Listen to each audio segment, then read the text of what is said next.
ब्रह्मा जी की प्रार्थना पर महादेव ने विचार किए। बोले, ब्रह्मा जी, मैं आपको क्षमा कर रहा हूँ। एक सर काटा था, 4 सर लगाकर दिए। ब्रह्मा जी को 4 वेद दिए, ब्रह्मलोक दिया और पूरी सृष्टि की रचना का कार्य भार दे दिया। विष्णु जी को बोला, आप पालन करना, और ब्रह्मा जी को बोला, आप रचना करना। और गाय को बोले, माँ, तुम में 33 कोटि देवी देवताओं का समावेश। जाओ, लोग कलिकाल में तुम्हें कष्ट तो देंगे, लेकिन सनातनी और वैष्णव तुम्हारा सुख वर्धन करेंगे, तुम्हारा सम्मान करेंगे, तुम्हारा पालन करेंगे। और जिनके सनातनियों के घर में गाय पालन होगी और गाय की सेवा होगी, अग्रासन निकाला जाएगा, उनके घरों में हमेशा संपन्नता बनी रहेगी। और सहिष्णुता कहती यही भी, हमसे पूरा विश्व सीख रहा है। हम खेत में पहली बार जब अनाज उगाते हैं तो उस अनाज के तने को पशु को खाने के लिए दे देते हैं और उसके गिरे हुए दानों को पक्षियों को खाने देते हैं। और जब आटा पीसा जाता है तो सबसे पहले चींटियों को कर निकल जाता है। आटा गूंधा जाता है तो मछलियों के लिए निकालते हैं, और रोटी बनाई जाती है तो पहली रोटी गाय को और आखिरी रोटी कुत्ते को निकाली जाती है। हमारी सहिष्णुता देखो। अन्न हमारे यहाँ भगवान है और अन्न हमारे यहाँ का सबसे बड़ा धन है। उसके जन्म से लेकर जब से उपजता है और अंतिम कौर तक हम पूरी प्रकृति का ध्यान रखते हैं, सबको देकर फिर खाते। तो माँ, जो भी तुम्हारा संवर्धन करेगा उसके जीवन में किसी भी प्रकार की कोई कमी नहीं आई। गौ सेवा करने वाले हर सनातनी के जीवन में संपन्नता रहेगी और उसके मनोवांछित फलों की पूर्ति होगी। लेकिन माँ, तुमने शीश तो हिलाया है, इसलिए तुम्हारा सर कभी नहीं पूजा जाएगा, तुम्हारी सींग कभी नहीं पूजी जाएगी। हमेशा आरती हम लोग सामने से करते हैं, हमेशा हम लोग पूजा सामने से करते हैं, हमेशा टीका हम सामने से लगाते हैं, हमेशा किसी का स्वागत उसके सामने खड़े होकर करते हैं। लेकिन गाय की पूजा हमेशा पूंछ पकड़कर ही की जाती है। गौदान पूंछ पकड़ करके किया जाता है। रविवार मंगलवार पूंछ से झाड़ो, वो ठीक हो जाएगा। गाय की पूंछ से झाड़ कर ये लाभ लिया जा सकता है।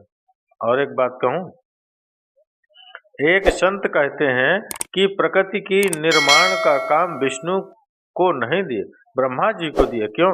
क्योंकि झूठी दुनिया को बनाने का काम एक झूठा इंसान को ही दिया। पहले ब्रह्मा जी को कहा तुम्हारी कहीं पूजा नहीं होगी, लेकिन जब प्रसन्न हुए तो बोले तुम्हारी पूरी दुनिया में तुम्हें एक स्थान दे रहा हूँ। पुष्कर, राजस्थान पुष्कर एक जगह है, वहाँ ब्रह्मा जी का एक मंदिर विद्यमान है, वहाँ ब्रह्मा जी की पूजा होती है और वहाँ 1 महीना मेला लगता और वहाँ भगवान ब्रह्मा जी को पूजा जाया करता है, वहाँ उनकी पूजा होती है। अब ब्रह्मा जी ने सृष्टि का निर्माण शुरू किया। ब्रह्मा जी आगे जाकर के नारद को अपनी आप बीती बता रहे हैं। वो कहते हैं, नारद, जब मैंने सृष्टि का निर्माण शुरू किया तो मुझे लगा कि मैं स्वयं कर रहा हूँ। पहले प्रारंभ में मुझे लगा, मैं अभिमानी हो गया, तो मुझे लगा कि मैं सब कर रहा हूँ।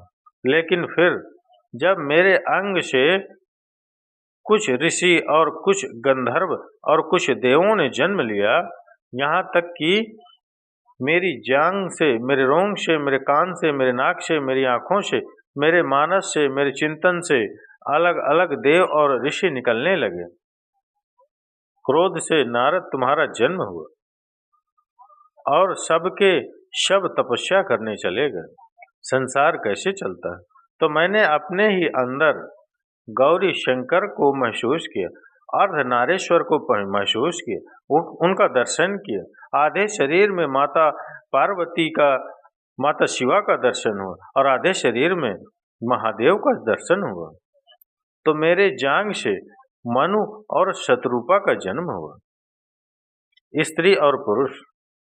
लेकिन नारद, मेरे मन में ये भ्रम आया कि ये सब मैं नहीं कर रहा था।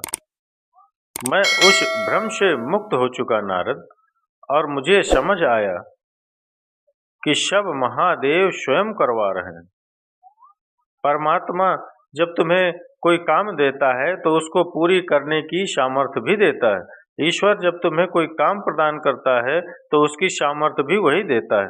इसलिए तुमसे कहा था आप अपना 10% निकालना शुरू करो, ताकि परमात्मा तुम्हें सामर्थ्य दे और तुम 10% को 1000% बना सको।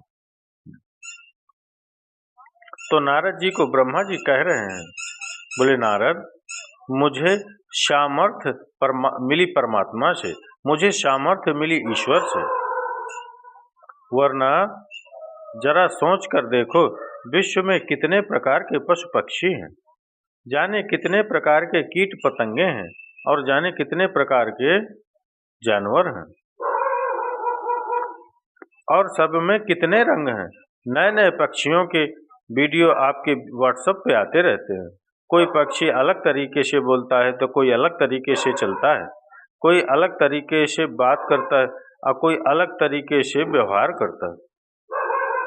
तोता इंसान की बातों में आकर बात करने लगता है, और चिड़िया चहककर तुम्हें प्रभात होने का एहसास कराती। उनके पंखों में इतने रंग भरे गए, वो रंग कौन भर रहा था? मछलियों को इतना रंग बिरंगा किसने बनाया? संसार में इतने रंग भरे किसने? सूर्य को कौन एक ही समय पर उगने के लिए मजबूर करता है? चंद्रमा में शीतलता कौन भरता है? हमारे अंदर श्वास ले रहे हैं जो पद्धति है वो हम भूल क्यों नहीं पाते? बिना सोचे समझे भी हम सांस अपने आप चल रही, इस मशीन को कौन चला रहा है? और इस मशीन को चार्ज कौन करता है? हम पूरा दिन काम करते हैं, थक जाते हैं, रात्रि में सोते, सुबह जब उठते तो फिर से उसी तरह चार्ज मिलते, बिल्कुल तैयार होते। रात भर में हमें कौन तैयार करता है? पार्टी में जाने के लिए हमें तैयार होने के लिए घंटों लग जाता है, और जो भी रंगा चुंगा हुआ वो थोड़ी देर में उतर जाता है। लेकिन हमको रात में कोई चार्ज कर जाता है ऊपर से, और हम दिन भर आनंद से काम करते हैं। कितनी बार तो कई कई दिनों तक बिना सोए हुए भी हम काम कर पाते हैं। इतनी शक्ति कौन भर जाता है रात में? जब हम रात्रि में सोते हैं, स्वप्न देखते हैं, तो हम कहाँ जाते हैं? और उस समय वो पूरा सच क्यों लगता है? शब्द में देखा शेर खा रहा है, शेर खा जाएगा खा जाएगा खा जाएगा, और आँख खोली तो शेर नहीं था। पसीने से तरबतर मिले हम, यानी हम तो शेर देख रहे थे तो हमारा शरीर भी एक्टिव था, शरीर भी प्रतिक्रिया कर रहा था। जो भी तुमने देखा शरीर प्रतिक्रिया कर रहा था, यानी तुम पड़े हुए तो नहीं थे। ये कैसे संभव है कि तुम सोते हुए भ्रम में हो? वो भ्रम को शरीर क्यों मानता है? और अगर शरीर मानता है तो आंखें क्यों नहीं मन बुद्धि शरीर मानता है? कौन सा सच है और कौन सा झूठ है? रात्रि में देखा विवाह हो गए, दिन भर सोच रहे थे कि विवाह नहीं हो रहा है, कुछ हो मेरा विवाह हो जाए। रात में स्वप्न देखा विवाह हो गए, बड़ा सुंदर दूल्हा मिला है। आंख खुली तो हम बेड पर थे और कोई दूल्हा नहीं था। लेकिन जिस समय विवाह हो रहा था उस समय तो सब सच लग रहा था, और जब असली में विवाह हुआ तो उतना ही सत्य लगा, दोनों में कोई अंतर नहीं था। ये कैसे हो रहा है और ये कौन कर रहा है? हमें पानी पीना हो तो सैकड़ों फुट नीचे पाइप डालकर निकालना पड़ता है। परमात्मा ने कुछ 10-20 फुट ऊपर नारियल में पानी भर कर के रख दिए। ये कैसे कर रहा है कोई? हर पेड़ में, हर पुष्प में, हर डाली में, हर पत्ते में, हर फल में कौन रस भर रहा है, कौन स्वाद भर रहा है? एक ही जमीन में, एक ही जगह पर एक बीज डाला तो बीज बना, दूसरा बीज डाला तो वो बीज ना बना। एक मीठा है, एक कड़वा है। ये कौन कर रहा है? ये कौन निर्माण कर रहा है? ये सारी व्यवस्था कौन बना रहा है? तो चलिए मित्रों, माताओं, बहनों, ये अगर वीडियो आपको अच्छा लगा हो तो एक लाइक और कमेंट्स में हर हर महादेव, यह शीश नमस्तुभ्यम अवश्य लिखिएगा।